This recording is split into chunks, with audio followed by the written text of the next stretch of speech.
से रुकूं मैं, आज लहरों में निमंत्रण है। आज सपनों को मैं सच बनाना चाहता हूँ, दूर किसी कल्पना के पास जाना चाहता हूँ। रात का अंतिम प्रहर है, झिलमिलाते हैं सितारे। वृक्ष पर युग बाहु बांधे मैं खड़ा सागर किनारे। वेग से बहता प्रभंजन आंधी, केश पट मेरे उड़ाता।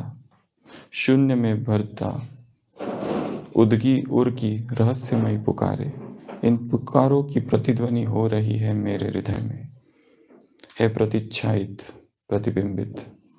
जहाँ पर सिंधु का हिल्लोल कंपन, तीर पर कैसे रुकूं मैं, आज लहरों में निमंत्रण है। कवि कह रहा है कि मुझे तट पर नहीं रुकना है, कहाँ जाना है? लहरों में। लहरें मुझे निमंत्रण दे रही है। रात का अंतिम प्रहर है, झिलमिलाते हैं सितारे। वृक्ष पर युग बाहु बांधे मैं खड़ा सागर किनारे। वेग से बहता प्रभंजन, वेग से बह रहा है हरिकेन, आंधी तूफान। क्या कह रहा है? केशपट मेरे उड़ाता, शून्य में बहता उदबी उदगी उर की रहस्यमयी पुकारे। उदगी अर्थात जो पानी भाप बनता है और उड़ता है। इन पुकारों की प्रतिध्वनि हो रही मेरे हृदय में। मौसम ऐसा है कि उसकी प्रतिध्वनि मेरे हृदय में हो रही है प्रतिच्छायित प्रतिबिंबित। जहां पर सिंधु का हिल्लोल कंपन, तरंगे उसकी इधर प्रतिबिंबित हो रही है। तीर पर कैसे रुकूं मैं, आज लहरों में निमंत्रण है। आगे बढ़ना है। कविता हरिवंश राय बच्चन की है। महाराष्ट्र में 17वीं शताब्दी में एक बहुत बड़ा व्याकरणकार कवि हुआ था। उसका नाम था भट्टोजी दीक्षित। पनिनी जो व्याकरणकार सबसे बड़ा हुआ, इन भट्टा की महिमा है, क्योंकि जितने व्याकरण के ग्रंथ जी के जीवन में एक वर्णन है, एक वृत्तांत का। ये बूढ़े हो गए, 60 साल की उम्र, बहुत प्रसिद्धि हो गई, सब जगह उनकी प्रसिद्धि थी। व्याकरण के क्षेत्र में इनके आसपास कोई भी नहीं था, इतनी इनका नाम था। उनके पिताजी उस समय जीवित थे, उनकी उम्र 90 वर्ष की थी।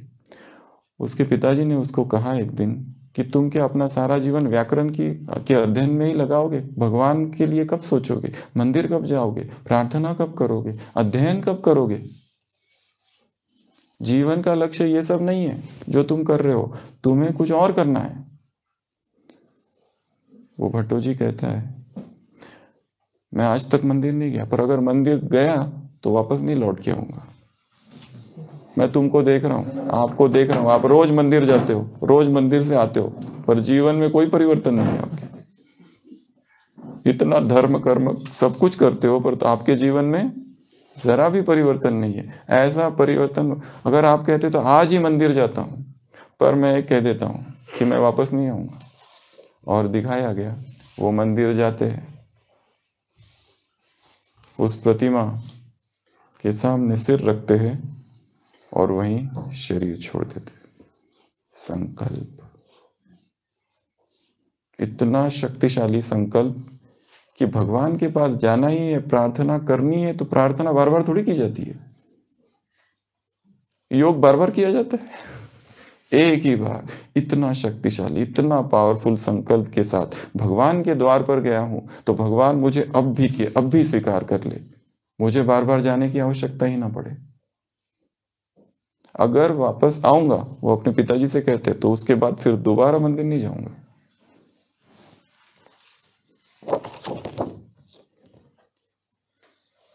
नए संकल्प ले फिर से, नए नारे गढ़े फिर से, उठो संग्रामियों जागो। शक्तिशाली संकल्प, नया संकल्प। चलो अब इस एक नए अभियान के पदचाप गूंजे। एक नया अभियान जो हमने कल से चालू कर दिया है। भट्टी में छलांग लग गई है, 3 डुबकियां, उसके 3 रत्न भी निकाल लिए। कौन कौन से? पहला स्वाध्याय, दूसरा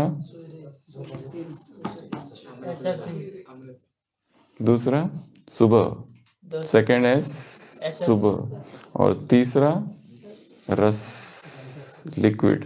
जम के पियो। आज हम विस्तार में चर्चा करेंगे SFV की। SFV अर्थात सॉलिड फूड वैकेशन, जो हमारा चालू होगा 19 तारीख से टोटल 100 दिनों के लिए।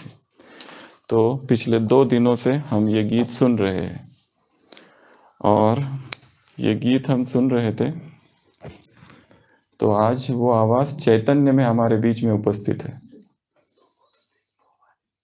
जिस बहन जी की ये आवाज़ थी, और हम 2 दिन से सुन रहे, और अगले 108 दिन सुनेंगे 106 दिन, वो आवाज़ आज हमारे बीच में चैतन्य में उपस्थित है, दीपा बहन जी।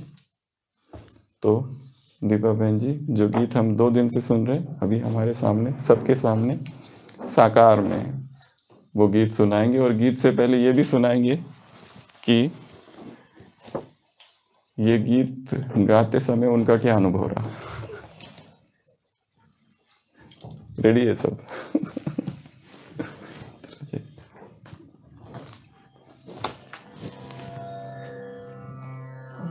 एक मिनट पहले कुछ बोलेंगे।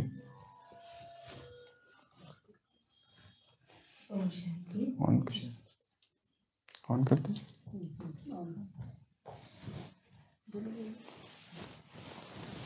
ओम शांति।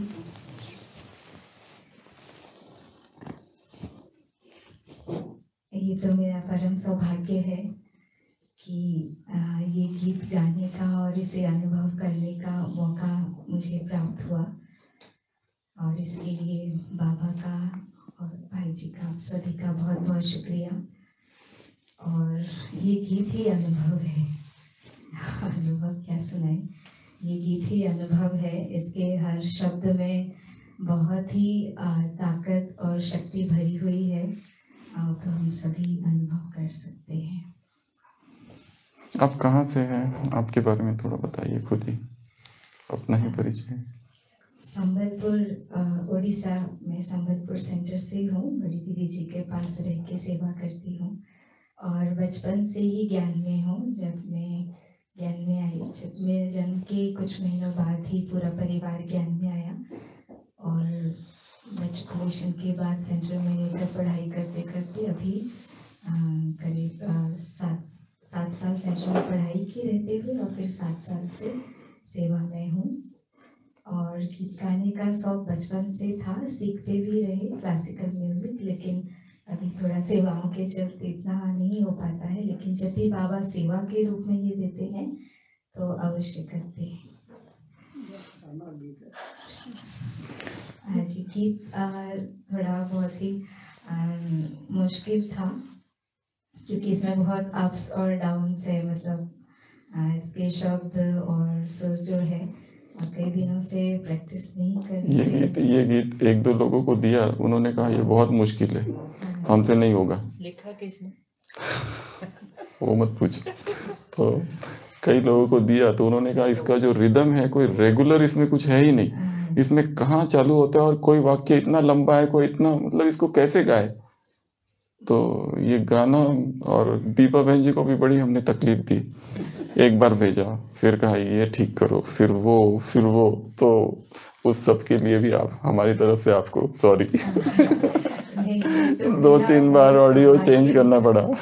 मुझे तो बहुत ही अपने आप को मैं पद्मापदम सौभाग्यशाली समझती हूँ कि ये गीत गाने का मौका मिला, और जो गाइडेंस के हिसाब से करेक्ट करने का मौका मिला, वो तो बहुत ही खुशी की बात है कि नहीं, हम लोगों को गीतों का ज़्यादा समझ में नहीं आता है, पर जितना समझ में आ रहा था तो हमको लगा ये ऐसे नहीं ऐसे होना चाहिए, ऐसे नहीं ऐसे होना चाहिए, तो उसके लिए सॉरी। सॉरी तो मुझे बोलना चाहिए, क्योंकि इसको और अच्छे से गाया जा सकता था, लेकिन प्रैक्टिस की कमी की वजह से इतना नहीं कर पाए, और बीच में थोड़ा गले की भी प्रॉब्लम थी, इसलिए नहीं हो पाया। लेकिन मैं गा पाई, इसलिए मुझे बहुत खुशी है। स्टार्ट करें। दिया।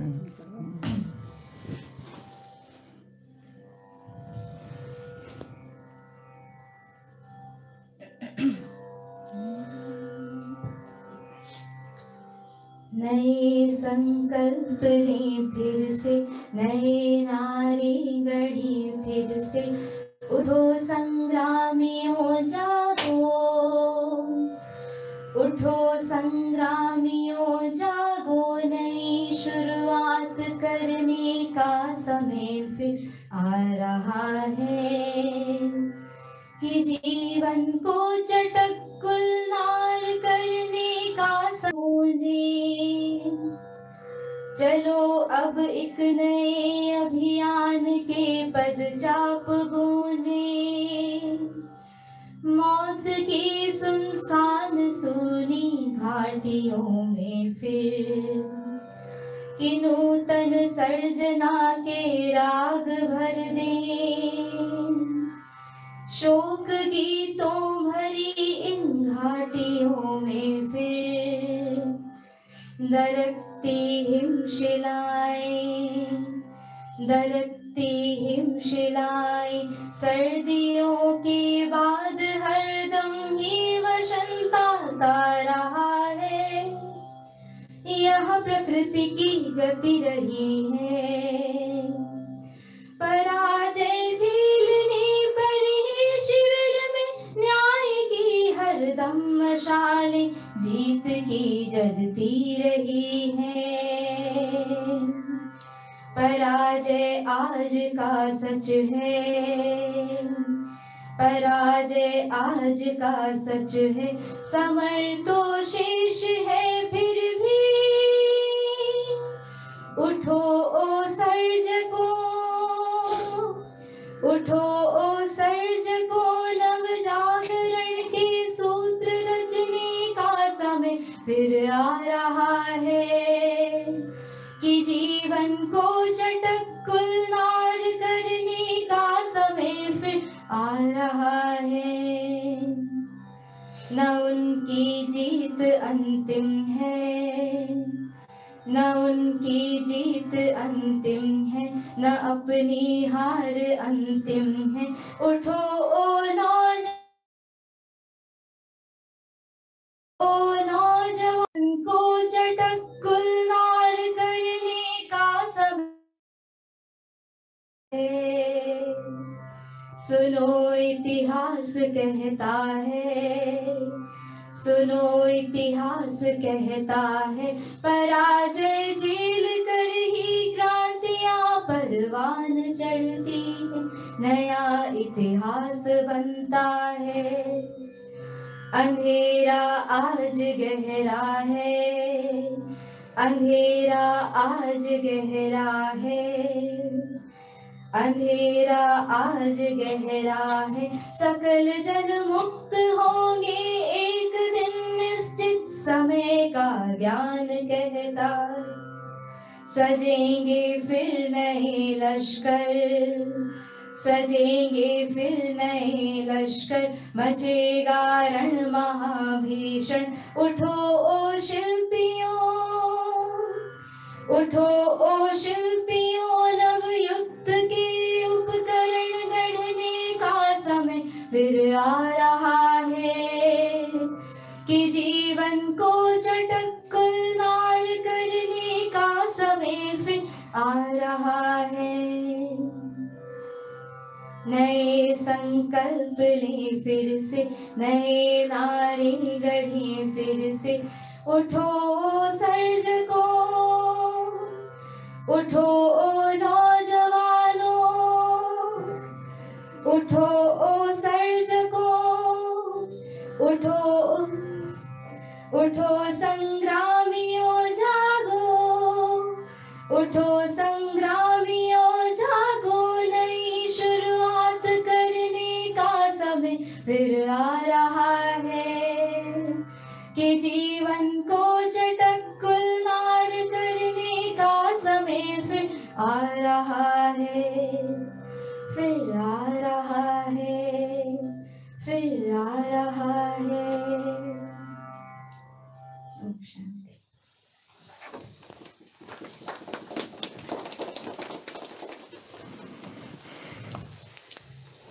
ओम शांति। एक व्यक्ति ने अपने नौकर को 3 प्रकार के फल लेने बाजार में भेजा। वो व्यक्ति गया, वो नौकर गया, पहली बार सेब लेकर आया, एप्पल लेकर आया, दूसरी बार मैंगो, तीसरी बार केला। मालिक ने कहा तुमको इतना भी नहीं समझता, एक बार जब दुकान में जाओ तो एक साथ सब लाना चाहिए, तुम 3 बार अलग अलग जाने की क्या जरूरत थी। कहता है गलती होगी, समझ में आ गया। कुछ दिनों के बाद मालिक बीमार पड़ता है, कहता है जाओ डॉक्टर को बुला के लाओ।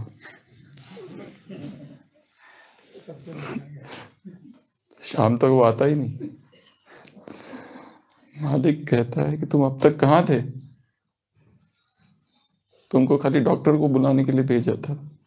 वो कहता है मैं डॉक्टर को बुलाने गया था, पर अगर डॉक्टर ये कहता कि मालिश की जरूरत है तो मैं साथ साथ मालिश वाले को भी लेके आया हूँ। और फिर डॉक्टर कोई दवाइयाँ तो देता ही, तो मैं साथ में केमिस्ट के पास गया, पहले ये सोच के कि डॉक्टर दवाई लिखेगा तो केमिस्ट को ही साथ में क्यों ना लाऊं। और फिर मैंने ये सोचा कि अगर डॉक्टर ये कह दे कि अब बचने की कोई संभावना नहीं है,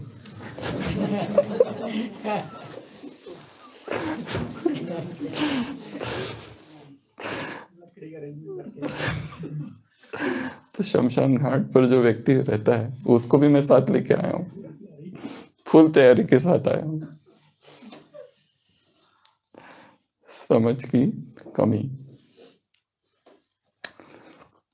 तो काम ऐसा किया जाए कि जिसमें एक में ही सारे काम एक साथ हो जाए। तो ये हमारी 108 दिन की भट्टी है, और उसकी 108 दिन की भट्टी के 3 सिद्धांत हैं। सबसे पहला होगा अध्ययन, स्वाध्याय, वो भी कैसे, उसकी चर्चा हम फिर करेंगे। दूसरा सुबह, जबरदस्ती नहीं, बिल्कुल सहज हो जाए वो इतना आसान नहीं है। 1 दिन होगा, 2 दिन होगा, 1 मास होगा, 10 मास होगा, फिर कभी ना कभी टूटेगा, वो सहज हो जाए। और तीसरा था हमारा ये 100 दिन कब से कब तक, 19 तारीख से लेके तो 19 फरवरी से 28 मई तक, टोटल 100 डेज। 28 मई भट्टी का अंतिम दिन रहेगा। तो 8 दिन तैयारी है, और ये 100 दिन हमारा आहार होगा लिक्विड। क्या होगा? रस। तो आज हम ये जो तीसरा जो हमारा चैप्टर है SFV, इस पर चर्चा करेंगे, सॉलिड फूड वैकेशन। अगर ये इसको कर लिया तो ये जो 2 है ये अपने आप इसमें आ जाएंगे, पर ये इतना आसान नहीं है। और बुद्धि ने तो समझ लिया और हो गया, ऐसा नहीं है। तो हम इसकी थोड़ी सी आज चर्चा करेंगे कि ये क्यों, ये कैसे, किस लिए, क्या जरूरत है। भट्टी है हमारी यज्ञ इतिहास की, ये भट्टी है हमारी ब्रह्मा कुमारी से एक अभिनव क्रांति की, तो अभी चालू ही नहीं हुई है, उसकी ये पूर्व तैयारी है। ये कोई दूसरा ही मन सूक्ष्म बनाने की ये तैयारी है। और हमारा आहार जैसा होगा वैसा मन होगा। जितना आहार स्थूल है उतना मन स्थूल, जितना आहार सूक्ष्म होते जाता है उतना मन भी सूक्ष्म होते जाता है। मन सूक्ष्म चीजों को पकड़ने लगता है, ग्रहण करने लगता है। तो ये जो डाइट है, संसार में अलग अलग प्रकार के ढेर सारे डाइट है। यहाँ तक कि लिक्विड डाइट करने वाले भी अगर 100 लोगों का इंटरव्यू लिया जाए तो हर एक अपनी अपनी अलग बात बताएगा, एक ना मिले दूसरे से। और जैसे संसार में ये फल, नेचर, ये सब किस लिए करते? 3 चीजों के लिए करते। या तो कोई बीमारी है उससे मुक्ति होनी है, मुक्ति पानी है, वजन कम करना है, या डिटॉक्स। पर हमारा लक्ष्य ये तीनों ही नहीं है। ये साइड इफेक्ट करके आए तो ठीक है, पर ये हमारा लक्ष्य नहीं। ये जिनको ये करना है वो किसी नेचर क्योर सेंटर पर चले जाए, वगैरह वगैरह कर सकते हैं। किसी डॉक्टर से मिल ले, वो सिखाएगा कि बीमारी से कैसे दूर हो, या फिर डिटॉक्स कैसे करे, या वजन 100 किलो है उसको कम नहीं हो रहा है, सब कुछ कर लिया फिर भी कम नहीं हो रहा है, तो वो एक दूसरा प्रकार है, उसको रसाहार कहते हैं। हम ये जो करने वाले ये रसाहार नहीं है। रसाहार अर्थात होता है एक अलग ही है, उसमें केवल रस लिया जाता है, फल या सब्जियों का रस। और कौन सा लेना, कैसे लेना, वो एक अलग ही साइंस है। हम जो कर रहे हैं या करने वाले वो है solid food vacation. Solid food vacation अर्थात हमारी जो सबसे गहरी आसक्ति है वो किसकी है? चबाने की। चबाना, मैस्टिकेशन। ये भट्टी है चबाने के खिलाफ। ये भट्टी है च्यूइंग और मैस्टिकेशन के खिलाफ। जैसी एक दिन रस पर रहो, लिक्विड लो, शाम को ऐसी क्रेविंग होती है भयंकर सॉलिड की कि कुछ तो खाऊं। ऐसा लग रहा है जैसे खाली खाली है पूरा, जैसे कुछ किया ही नहीं आज। कुछ भी मिल जाए, काजू मिल जाए, हाथ मार के सीधा फ्रिज खोल के जो दिख जाए उसमें कुछ भी हो रहने दो, फिर कुछ भी रखा है। क्या बोल दिया भाईजी ने, दिमाग खराब कर दिया। तो ये जो डाइट है इसको कहा जाता है liquidarian diet. Liquid diet, solid food vacation. पर ये जो पिछली भट्टी थी हमारी उससे कहीं गुना आसान है, क्योंकि इसमें हमारा लक्ष्य रहेगा वेट लॉस ना हो।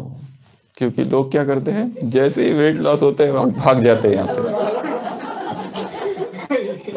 जैसे ही वेट लॉस होते हैं भाग जाते हैं। ठीक है, तो क्यों? इसके पीछे साइकोलॉजी क्या है, रहस्य क्या है, और बाबा ने भी समय समय पर ये क्यों कराया? इसके पीछे बहुत गहरा रहस्य है। इतना गहरा रहस्य है कि वो अनुभव करने के बाद ही इस पर कुछ भी कमेंट किया जा सकता है। जिसको इसके बारे में कुछ पता ही नहीं, खाली ऊपर ऊपर से देखा है या दूसरों को करते देखा है, खुद कभी नहीं किया है, उसको इसके बारे में कभी कुछ भी कमेंट करने का अधिकार भी नहीं है और ना ही वो कुछ बोल सकता है। तो क्या फ़ायदे हैं?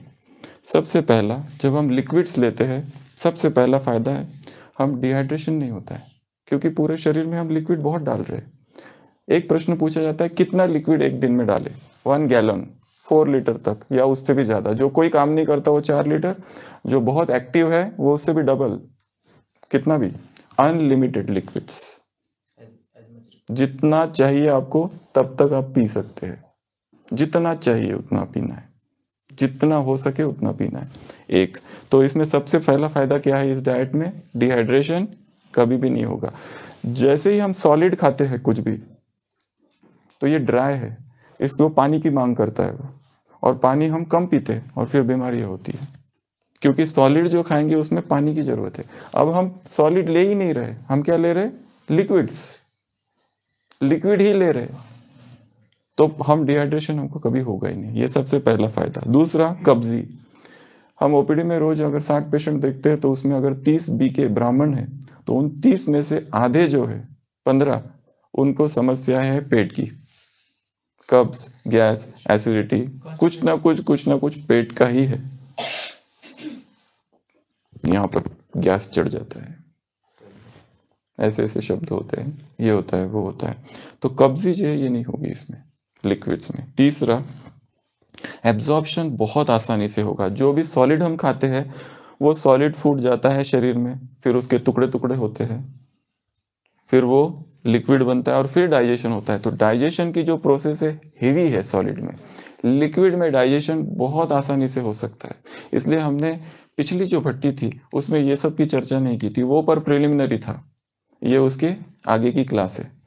तो पिछली भट्टी में हमने उपवास देखा था, इस भट्टी में कोई उपवास नहीं करना है, इस भट्टी में कोई भी ड्राई फास्टिंग नहीं करनी है, ना इंटरमिटेंट फास्टिंग करनी है। जब खाना चाहे, जब पीना चाहे पी सकते, रात को भी पियो जरूरत पड़ी तो। धीरे धीरे इसकी प्लानिंग जो है कोई भी नहीं देगा। यहाँ पर इस क्लास में ये प्लानिंग नहीं दी जाएगी कि ये खाना है कि वो खाना है, वो खुद ही आपको डिसाइड करना है, या वो प्लान आपका शरीर देगा। इस शरीर की आवाज़ को सुनना है, ये शरीर की अपनी डिमांड से, और वो हर सेल हमसे कुछ बोल रहा है प्रतिपल प्रति समय, उसकी आवाज़ को सुनना है। हम उसकी आवाज़ को नहीं सुनते और डालते जाते। ये तीसरा फायदा है, डाइजेशन क्या हो जाएगा? बहुत आसान। चौथा, स्किन का हाइड्रेशन बहुत अच्छा हो जाएगा। स्किन नहीं तो डिहाइड्रेटेड रहती है, ये लगाओ, वो लगाओ, क्रीम लगाओ, वैसलीन लगाओ, कितनी कीजिए, होठ सूख जाते हैं, यहाँ पर कुछ होते रहता है क्योंकि हाइड्रेशन कम है। इस डाइट में हम लिक्विड से इतना ज़्यादा ले रहे हैं कि डिहाइड्रेशन होगा ही नहीं। तो स्किन का हेल्थ अच्छी रहेगी, ब्यूटीफुल यूथ। अगला फ्रेशनेस, हमेशा फ्रेश। जैसे ही अनाज खा लिया जाता है, हेवी डाइट ले लिया जाता है, क्या होता है, तुरंत नींद आने लगती है, सुस्ती आने लगती है। ऐसा लगता है ये सेवा अभी थोड़ा सा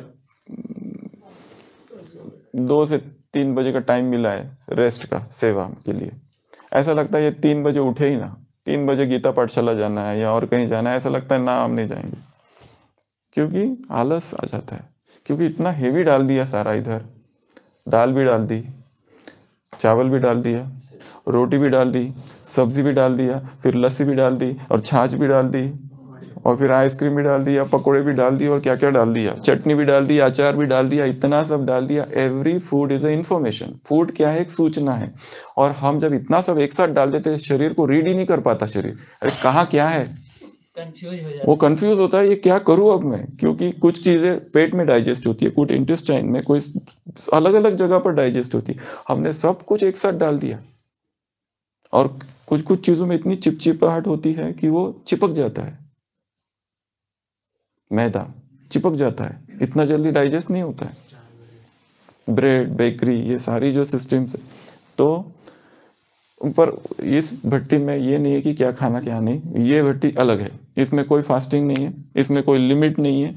और फ्रेशनेस। अगला, eye sides get clear, shimmering beautiful eyes. Eyes में जो डिहाइड्रेशन होते रहता है सॉलिड फूड से, वो नहीं होगा। आईज की हेल्थ धीरे धीरे इंप्रूव होगी। अगला, पैसे बचेंगे, पैसे तो बचेंगे। कोई कहते लोग फ्रूट्स तो इतने महंगे हैं, कैसे है, जैसे कल परसों की मुरली में था ना, फ्रूट कौन सा, एप्पल खाना है, ज्ञान योग का। So an apple a day keeps doctor away, but price of apple keeps man away, ऐसा कहा जाता है। एप्पल की जो प्राइस है वो मनुष्य को ही दूर रखती है, परंतु आप अगर कंपेयर करो, एक तरफ सारे फ्रूट, सारे वेजिटेबल्स, और ये जो पकाना है, प्रोसेस करना है, उसमें कितना खर्चा है।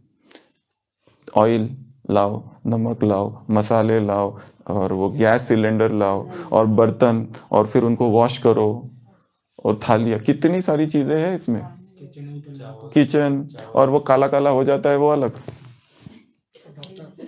डॉक्टर, बीमारियाँ। प्योर किचन, एक प्योर हाउस, अर्थात जिस घर में 2 चीज़ें ना हो, आग और दवाइयाँ। आग और दवाइयाँ जहाँ नहीं है, वो है बहुत प्योर, शुद्ध, एकदम अतिशय शुद्ध। तो अगला, पर्सनैलिटी चेंज। जैसे ही भोजन बदलता है, पर्सनैलिटी बदल जाती है। यहाँ हम भोजन किस में चेंज कर रहे हैं, सॉलिड से लिक्विड में टर्न कर रहे हैं। इतना आसान एक दिन का काम नहीं है, धीरे धीरे होगा, और एक दिन में करना भी नहीं है। इसको करेंगे तो खतरा है बहुत बड़ा। और सीधा करते हैं कई लोग, सीधा पहले तो वजन घट जाता है एकदम, और फिर सारे लोग, अरे क्या कर दिया, क्या कर दिया, क्या कर दिया, अरे क्या हो रहा है तुमको, बीमार हो क्या, वगैरह वगैरह। तो ये भट्टी में वेट लॉस नहीं होना चाहिए। और इसको थिक लिक्विड्स रखेंगे, स्मूदीज रखेंगे, पर अचानक पर पूरे व्यक्तित्व में ही चेंज आएगा, पर्सनालिटी ही बदलने लगेगी धीरे धीरे धीरे धीरे। अगला, एनर्जी बचेगी बॉडी की। 3 चीज़ों में हमारी एनर्जी सबसे ज़्यादा जाती है, खाना, पचाना और फेंकना, निकालना, एलिमिनेशन। ये चीज़ों में कितनी एनर्जी चली जाती है, बहुत सारी एनर्जी इसमें चली जाती है। तो जितना हम लिक्विड करेंगे, एनर्जी बचेगी। अगला, एंटी एजिंग इफेक्ट है। बुढ़ापा जो है ना, नहीं आएगा, जवान रहेंगे, ऊर्जा रहेगी, कभी भी उठाओ, कभी भी एकदम पावर हमेशा रहेगी। जो बूढ़े हो गए वो पीछे टर्न हो जाएंगे, 10 साल यंग में चले जाएंगे, यंग हो जाएंगे। अगला, अलर्टनेस बढ़ेगी। ये जो नींद आती रहती है, झुटके खाते रहते हैं, इसका मेन कारण है सॉलिड फूड, उसका मेन कारण है अनाज। जितना हेवी डाइट रहेगा उतनी ज़्यादा नींद, जितना हल्का डाइट रहेगा उतनी नींद कम। अगला है लेस स्लीप रिक्वायरमेंट। स्लीप की रिक्वायरमेंट ही अपने आप कम हो जाएगी, हमें कुछ करना नहीं पड़ेगा। लोग कहते हैं कि स्लीप पुरुषार्थ नहीं है, स्लीप परिणाम है। नींद क्या है, इस डाइट का सहज परिणाम। और बीमारियों से मुक्त हो जाना, वो तो सहज हो जाएगा। अपने आप, उसके लिए पुरुषार्थ करना ही नहीं है, ये अपने आप होगा इससे। अगला, ये जो लेजीनेस, टायर्डनेस, बीमारियाँ, ये सब अपने आप ही ठीक हो जाएगा। फिर मेडिटेशन और कंसंट्रेशन ठीक हो जाएगा, बेटर हो जाएगा। योग की जो अवस्थाएं है, हमारी साधना का लक्ष्य है हमारी अवस्थाएं धीरे धीरे बढ़ती जाए। कल जो हमारी स्थिति थी, आज हमारी स्थिति उससे आगे हो। ये जब तक नहीं होगा तब तक हम कह ही नहीं सकते। और हम परिवर्तन बाकी किस में, जो हमारे हाथ में है, जो स्थूल है, जो दिखता है, वो भोजन है, उसमें परिवर्तन कर दो, अपने आप विचार बदलने लगते हैं, अपने आप। और ये एक दिन का काम नहीं है, इसलिए इसको कहा बहुत धीरे धीरे धीरे धीरे करना है। अगला, शब्दों में पावर आ जाती है। अगला, मनी का बोल दिया, पर्सनैलिटी चेंज। तो ऐसे बहुत सारे फायदे इसमें हो जाते हैं, बहुत सारी चीज़ें। कई सारे लोगों ने इस पर कई सारे प्रयोग किए हैं, और न्यूट्रिएंट्स जितने शरीर को मिलने चाहिए सब मिलने लगते हैं।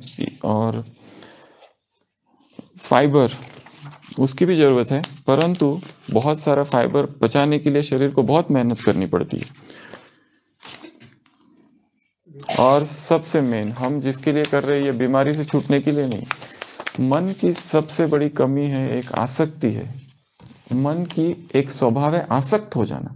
उस आसक्ति को तोड़ने का ये पुरुषार्थ। इसका भोजन से कोई लेना देना नहीं है अगर देखा जाए तो। मन का क्या स्वभाव है? आसक्त होना। कोई चीज उसको टेस्टी लगी तो क्या करता है? भर भर खाता है। तो आकर्षण उत्पन्न होगा, आसक्ति उत्पन्न होगी। जो मन यहाँ आसक्त है वो काम विकार की तरफ भी आसक्त हो, किसी व्यक्ति से भी आसक्त हो सकता है, किसी वस्तु से, वैभव से भी आसक्त हो सकता है। तो बेसिक टेंडेंसी जो माइंड की है वो है आसक्ति की। कोई चीज हमको पसंद आई तो हमको वही चाहिए, और हमको जो पसंद नहीं आई, टिंडे की सब्जी, क्या करेले की सब्जी, और क्या कद्दू, ये सब देखते ही बिल्कुल भूख ही खत्म हो जाती है, अच्छा ही नहीं लगता है। और उधर से कोई फिर पनीर लेके आए तो एकदम भूख बढ़ जाती है देखकर। पता नहीं, अभी तो भूख ही नहीं थी और अभी कितना सारा खा लिया। और जितना कुक्ड होता है, जो भी चीज कुक्ड कर दी जाती है वो एडिक्टिव हो जाती है। जितना वो रॉ स्टेज में रहेगी उतनी वो कम एडिक्टिव है। परंतु ये भट्टी में हमने कहा है कुक्ड रॉ कोई भी, पर लिक्विड लेना है बस। चाहे कुक लेना है तो भी चलेगा, एकदम नहीं छोड़ सकते, क्योंकि जन्म जन्म की 2500 वर्ष की आदत है, एक दिन में कैसी जाएगी। इसके लिए सूप अलाउड, इसके लिए स्मूदीज अलाउड, ये सारी जो चीजें हैं सब अलाउड है, क्योंकि ये इनिशियल स्टेज है, प्रारंभिक अवस्था है। तो एकदम शरीर पर आत्मपीड़न, शरीर पर अत्याचार नहीं करना है, नहीं तो शरीर जब दुखी हो जाता है ना तो बहुत पीड़ा होती है। हाँ, वो सब छोड़ देगा धीरे धीरे धीरे धीरे धीरे, पुरुषार्थी छोड़ देगा धीरे धीरे। तो ऐसे करना है। क्या लेना है फिर? एक तो क्लियर लिक्विड्स में पानी, क्लियर लिक्विड्स में नारियल पानी, ये आता है क्लियर लिक्विड से। ये lighter liquids, dense liquids, soups, smoothies, सब कुछ इसमें आएगा। और जो चाहे वो ले सकते, वो भी हम देखेंगे।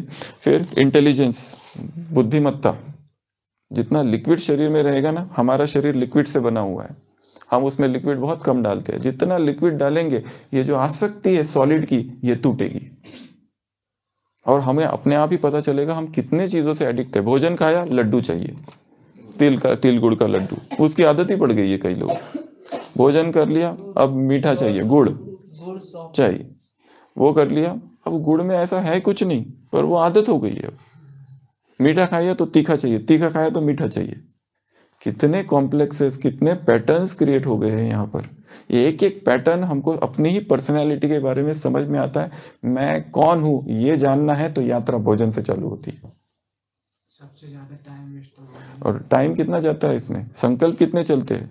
शाम के योग में बैठे हैं, 7:30 बजे अनाउंस हुआ है ब्रह्मा भोजन है, विचार अपने आप चले जाते हैं। कितना खाऊंगा, 4 खाऊं कि 5 खाऊं, कितनी तंदूरी खाऊं,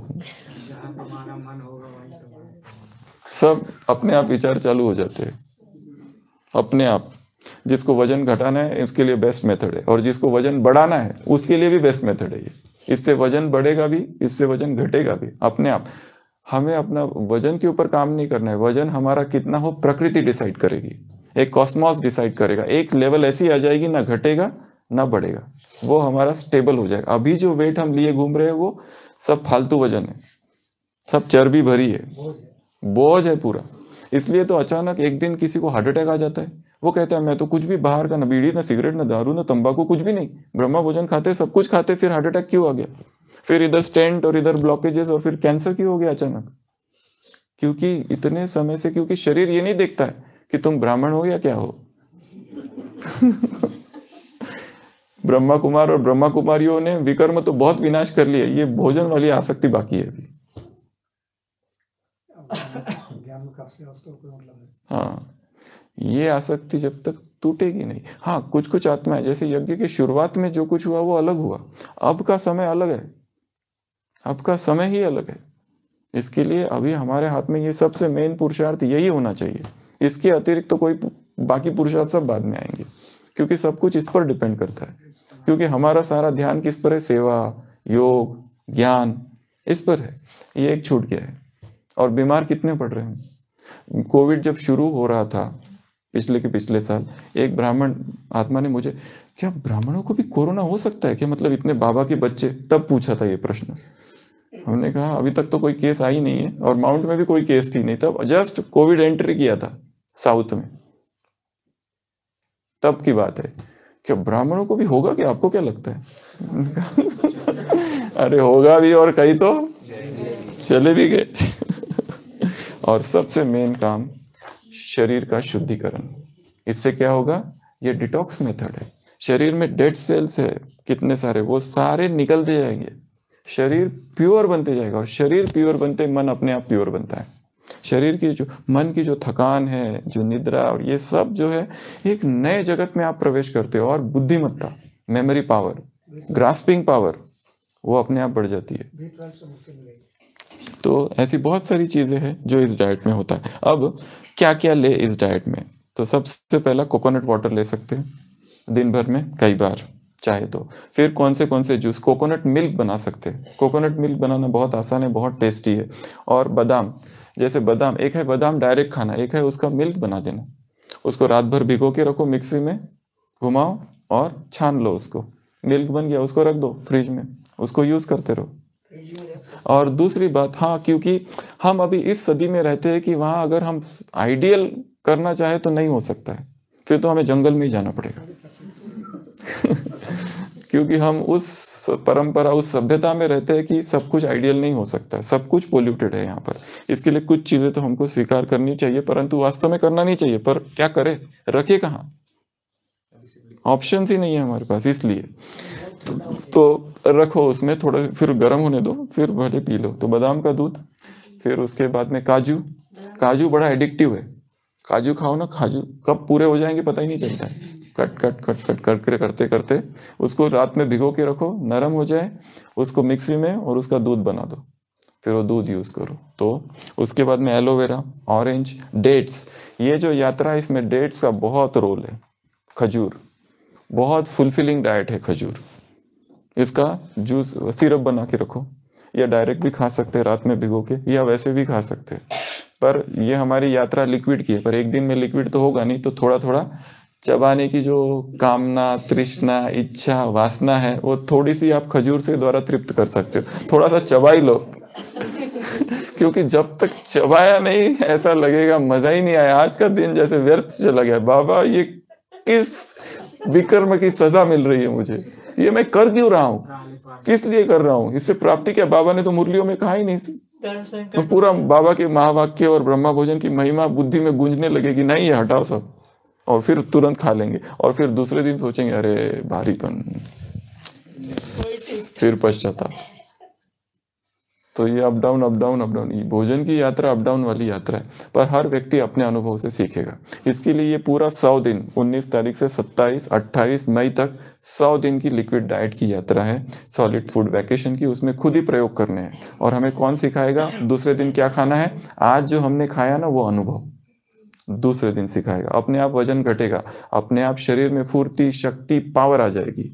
और क्या ले सकते? कैरेट और बीट का जूस, कैरेट, गाजर और बीट का जूस ले सकते हैं। और जूस लेने की विधि कैसी है? चम्मच से धीरे धीरे, सिप सिप, गुट गुट, और यहाँ पे सलाइवा के साथ उसको मिला लेना, ऐसे करके हुए फिर लेना है। और च्यू द जूस, किसको चबाना है? जूस को। चबाना ही है ना, प्रॉब्लम चबाने का है ना, तो जूस को चबाओ, धीरे धीरे धीरे चबाओ। ये क्यों हम कह रहे हैं? ये पूर्व तैयारी है उस भट्टी की। हम अभी यज्ञ के इतिहास में प्रवेश अभी तक हमने किया नहीं है, पर उसको समझने के लिए पहले मन को, शरीर को हल्का करना पड़ेगा, तभी हम पीछे जा सकते टाइम ट्रेवल। जो दादियों की इतनी ऊंची धारणाएं थी, उनको ये सब कुछ करने की जरूरत नहीं पड़ी, करने की जरूरत ही नहीं थी। तब तो उनको ज्ञान भी कुछ पता नहीं था। वो दादियाँ जिनको लिखना नहीं आता, पढ़ना नहीं आता, वो दादियाँ जिनको भाषा नहीं पता, वो विदेशों में सेंटर स्थापित कर दिए उन्होंने। पावर होगी ना कुछ, वो उस पावर के साथ आई थी आत्माएं। उनको ये सब चीजों में जाने की जरूरत ही नहीं थी। वो तो आई और बस सीधा उड़ गई, क्योंकि वो तो उदाहरण बने ना। और एक एक दादी में एक ऐसा ऐसा गुण है जो दूसरी दादी में नहीं होगा, जो उसी में है। एक ऐसे ऐसे गुण है। ब्रह्मा बाबा को ही देखो, बोल रहे हैं, कितना फास्ट बोलते ब्रह्मा बाबा। दादी जान की बोलती, गुलजार दादी शांत, कितना कम।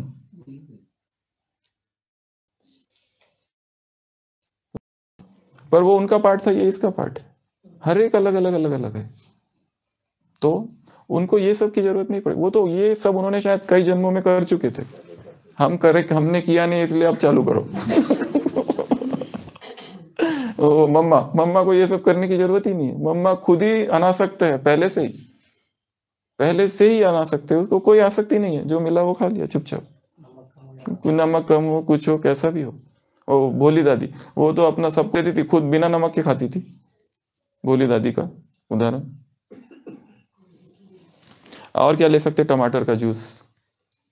सूप बनाना है तो सूप बनाओ, पर जिसको रॉ, इसमें अभी दो प्रकार है, एक रॉ लिक्विड, एक हीटेड लिक्विड, दोनों ले सकते हैं। पर धीरे धीरे आपको अनुभव आएगा कि यात्रा हीट से, heat is the enemy of nutrition, heat enemy है न्यूट्रिशन का। धीरे धीरे उस पर जाना है, अपने आप ही जाना है।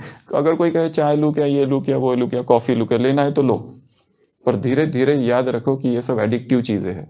हमको इन सभी एडिक्शन, इस भट्टी का लक्ष्य है डी एडिक्शन। ये व्यसन मुक्ति की भट्टी है। और सबसे बड़ा व्यसन कौन सा है मनुष्य का?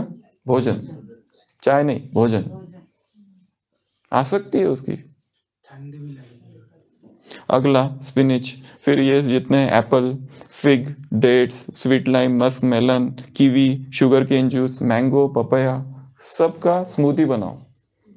लिक्विड डायरेक्ट ले सकते, क्लियर लिक्विड्स, थोड़ा डेंस ले सकते हैं, छान के ले सकते हैं, लिक्विड ले सकते हैं, या अपना स्मूदी पता है ना, सेमी सॉलिड, जैसे खजूर डाल दिया, उसमें केला डाल दिया, चीकू डाल दिया, शहद डाल दिया, ये सब डाल दिया, उसको मिक्सी में घुमा, थोड़ा थिक, बहुत अच्छा फुलफिलिंग लगता है वो। क्योंकि हमको दो चीजें चाहिए, स्वाद और तृप्ति। कौन सोचता है इसमें कार्बोहाइड्रेट कितने, प्रोटीन कितने? कोई सोचता है? कभी नहीं सोचता। दो ही चीजों की हमको ध्यान होता है, तृप्ति और स्वाद, बस। गुलाब जामुन खाते समय कोई सोचता है कितने कैलोरीज जा रहे हैं? कोई नहीं सोचता है कुछ कैलोरीज और ये सब। और लोग अगर जैसे ही लिक्विड डाइट बताए थे ना, लोग कहते अब मुझे प्रोटीन कहाँ से मिलेंगे, मुझे वो कहाँ से मिलेगा, मुझे ये कहाँ से मिलेगा।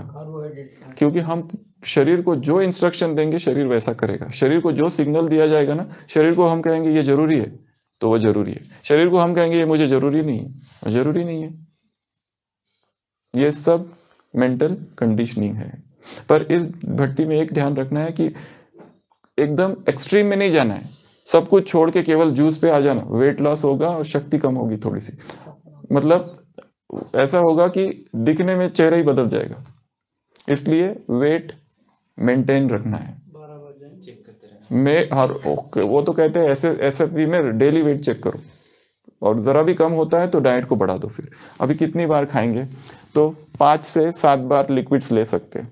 या हमने एक बार, हमको याद है जब ये किया था 2011 में, अज्ञान में किया था, तब एक बार मुरली सुन ली बाबा की नीचे, स्वराज्य अधिकारी, ऐसा नशा चढ़ गया, ये कुछ भी नहीं पता था।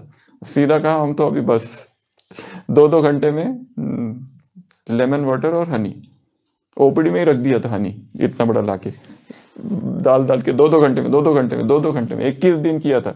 21वें दिन हॉस्पिटल की वो पिकनिक थी उधर पीस पार्क में। फिर तो सोचा अभी क्या करे, आज का लास्ट दिन है, खाऊं, हटाओ इसको, और पूरा खा लिया। भट्टी की ऐसी की तैसी। स्वराज्य अधिकारी बाद में, ये पहले खा लेता हूँ, बाद में शाम से देखेंगे नुमा शाम के योग में स्वराज्य अधिकारी। पर वो एक बार खा लिया तो उससे निकलने के लिए कई साल लग गए, 7-8 साल ही लग गए फिर। कितना दिन तक किए थे? तो ये यात्रा हमारी सूक्ष्मता की यात्रा है, डी एडिक्शन की यात्रा है, मन की आसक्तियों को तोड़ने की यात्रा है, शरीर को हल्का करने की यात्रा है, योग शक्तिशाली होने की यात्रा है, नींद को कम करने की यात्रा है अपने आप। जितना हम लिक्विड्स पे जाते हैं और हमको ये पता चलता है हम कितने कमजोर हैं, हमको ये पता चला, हमारे अहंकार पर आक्रमण होता है सीधा इसमें। हमको याद है एक बार इतना 84 डेज तक चलाया था लिक्विड्स, पहले मैंगो और फिर ये सब, हमको याद है इसी पीरियड में, मतलब, और जब आए तो ये टूटा कैसा, इसकी भी अच्छी कहानी है। ये ओपीडी में लोग आते रहते, बहनें आती रहती, कुछ कुछ देके चली जाती है, हम ध्यान रखते हैं इसको कमरे में नहीं लेके जाना है, कमरे में लेके जाए तो गए काम से। पर एक बार एक बहन जी लेके आए, चिप्स लेके आ गई और कुछ, तो हम लेके गए, लेके चले गए, तो ये तो चालू था, दोपहर का समय था, हमने सोचा क्या करूँ, कुछ है क्या, देखा चिप्स। हमने कहा चिप्स मैं नहीं खाऊंगा, नहीं थोड़ा खा लेता हूँ, थोड़ा करते करते पैकेट खत्म हो गया और उसको फिर निकलने के लिए 2 महीने लगे, फिर 2 महीना, एक बार खाया कुक्ड, उसमें से निकलने के लिए 2 मास लग गए। इतना भयंकर एडिक्शन है ये, इतना भयंकर। तो इसमें हमारे अहंकार पर अच्छी चोट होती है, गहरी। इसके लिए कभी ये कहना ही नहीं कि मैं ये करता हूँ वो करता हूँ, कभी भी कुछ भी हो सकता है। इसलिए पर यात्रा चालू करनी है। हमारे पास अभी 5-6 दिन है, इन 5-6 दिनों में आप सब क्या क्या करेंगे? सबसे पहले उठते ही कोई सॉलिड नहीं लेना है, लेना है तो खीरा लौकी का जूस, ग्रीन जूस से चालू करो दिनचर्या, अगर करना है 6 बजे 7 बजे 8 बजे जो भी आपका टाइम है। फिर उसके बाद में रेड जूस ले सकते हो, बीट और कैरेट का जूस, अनार डाल सकते हो उसमें, खजूर, जो भी डालना है। फिर कभी नींबू पानी ले सकते हैं शहद के साथ। फिर दोपहर में अच्छा स्मूदी, या फिर अभी एक सॉलिड डाइट चलने दो, एक फुल भोजन जो रोटी सब्जी वाला, हाँ दोपहर में एक बार, मतलब एक बार सॉलिड फूड और सारे दिन भर लिक्विड्स। लिक्विड्स में कभी क्लियर लिक्विड्स, कभी लाइट लिक्विड, कभी डेंस लिक्विड, थोड़ा डेंस, थोड़ा राहत, मतलब इधर नहीं तो एकदम ही क्या कहते हैं बाबा, हृदय क्या कहते बाबा, विदीर्ण हो जाएगा हृदय, वो नहीं होना चाहिए। ले सकते हैं जैसे भी, मैंने कहा इसमें इस भट्टी में कहा ना, कोई रिस्ट्रिक्शन नहीं है, टाइम का कोई रिस्ट्रिक्शन नहीं है, पर जो भी लेना है जितना हो सके धीरे धीरे सॉलिड को कम करते जाना है। अगर भोजन भी कर रहे हैं ना, दाल वगैरह ले लो, तो मतलब उसको लिक्विड कर दो, देखो क्या होता है, वो भी आसक्ति को तोड़ेगा। पोहा बना रहे हो ना, उसको मिक्सी में गुर कर दो और पानी डालो, फिर खाओ, वही खाना है ना, मिक्सी में घुमा दो उसको। रागी, मिलेट्स, हाँ हाँ, फिर ये भी अभी कितने हमारे महाराष्ट्र में गजानन महाराज थे, वो क्या करते थे, वो साईं बाबा वगैरह ये सब जाके लेके आते थे, सब एक जगह डाल देते थे और फिर खाते थे।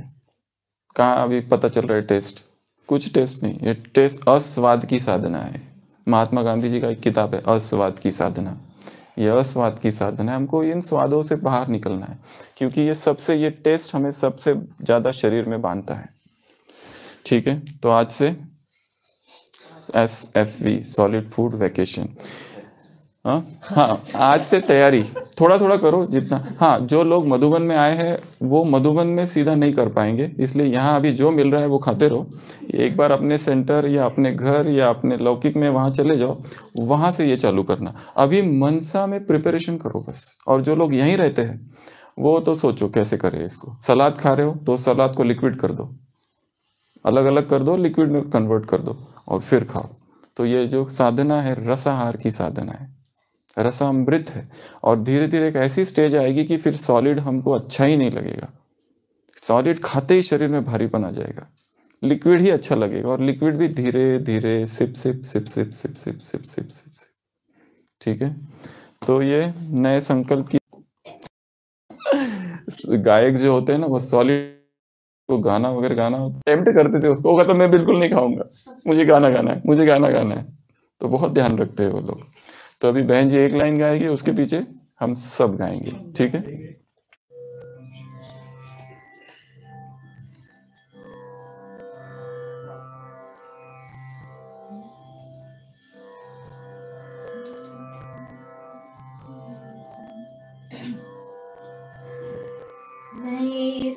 संकल्प ले फिर से, नए संकल्प ले फिर से, नए नारे गढ़े फिर से, नए नारे गढ़े फिर से। उठो संग्रामियों जागो, उठो संग्रामियों जागो, उठो संग्रामियों जागो, उठो संग्रामियों जागो, उठो संग्रामियों जागो, नई शुरुआत करने का समय फिर आ रहा है। संग्रामियों जागो, नई शुरुआत करने का समय फिर आ रहा है। कि जीवन को चटक खुल्लार करने का समय फिर आ रहा है। कि जीवन को चटक कुल्हार करने का समय फिर आ रहा है। चलो अब एक नए अभियान के पदचाप गूंजे, चलो अब एक नए अभियान के पदचाप गूंजे। मौत की सुनसान सूनी वादियों में फिर, मौत की सुनसान सूनी वादियों में फिर, कि नूतन सर्जना के राग भर दें, कि नूतन सर्जना के राग भर दे। शोक गीतों से भरी इन घाटियों में फिर, शोक गीतों से भरी इन घाटियों में फिर, दरकती हिमशिलाएं, दरकती हिमशिलाएं, दरकती हिमशिलाएं, सर्दियों के बाद हरदम ही वसंत आता रहा है। सर्दियों के बाद हरदम ही वसंत आता रहा है। यह प्रकृति की गति रही है, यह प्रकृति की गति रही है। अंधेरे गर्भ में ही रोशनी पलती रही है, अंधेरे गर्भ में ही रोशनी पलती रही है। पराजय झेल कर ही, पराजय झेलने पर ही शिविर में न्याय की हरदम मशालें जीत की जलती रही है। पराजय झेलने पर भी शिविर में न्याय के हरदम मशालें जीत की जलती रही है। पराजय आज का सच है, पराजय आज का सच है, पराजय आज का सच है, पराजय आज का सच है। समर तो शेष है फिर भी, समर तो शेष है फिर भी, उठो ओ सर्जकों, उठो सर्जको, उठो ओ सर्जकों, नव जागरण के सूत्र रचने का समय फिर आ रहा है। उठो सर्जको, नव जागरण के सूत्र रचने का समय फिर आ रहा है। कि जीवन को चटक गुलजार करने का समय फिर आ रहा है। न उनकी जीत अंतिम है, न उनकी जीत अंतिम है, न अपनी हार अंतिम है, न अपनी हार अंतिम है। उठो ओ नौजवानों, उठो नौजवानों, उठो ओ नौजवानों, इनकलाबों के नए संस्करण रचने का समय फिर आ रहा है। उठो नौजवानों, इनकलाबों के नए संस्करण रचने का समय फिर आ रहा है। कि जीवन को चटक गुलनार करने का समय फिर आ रहा है। सुनो इतिहास कहता है, सुनो इतिहास कहता है, सुनो इतिहास कहता है, पराजय झेल कर ही क्रांतियां परवान चढ़ती है, नया इतिहास बनता है। पराजय झेल कर ही क्रांतियां परवान चढ़ती है, नया इतिहास बनता है। अंधेरा आज गहरा है, अंधेरा आज गहरा है, अंधेरा आज गहरा है, अंधेरा आज गहरा है। सकल जन मुक्त होंगे एक दिन निश्चित, समय का ज्ञान कहता है। सकल जन मुक्त होंगे एक दिन निश्चित, समय का ज्ञान कहता है। सजेंगे फिर नए लश्कर, सजेंगे फिर नए लश्कर, मचेगा रण महाभीषण, रचेगा रण महाभीषण। उठो ओ शिल्पियों, उठो शिल्पियों, उठो ओ शिल्पियों, नव युद्ध के उपकरण गढ़ने का समय फिर आ रहा है। उठो शिल्पियों, नव युद्ध के उपकरण गढ़ने का समय फिर आ रहा है। कि जीवन को चटक गुलनार करने का समय फिर आ रहा है। नए संकल्प ले फिर से, नए नारे गढ़े फिर से, उठो संग्रामियों जागो, उठो संग्रामियों जागो, नई शुरुआत करने का समय फिर आ रहा है। कि जीवन को चटक गुलनार करने का समय फिर आ रहा है, आ रहा है, फिर आ रहा है।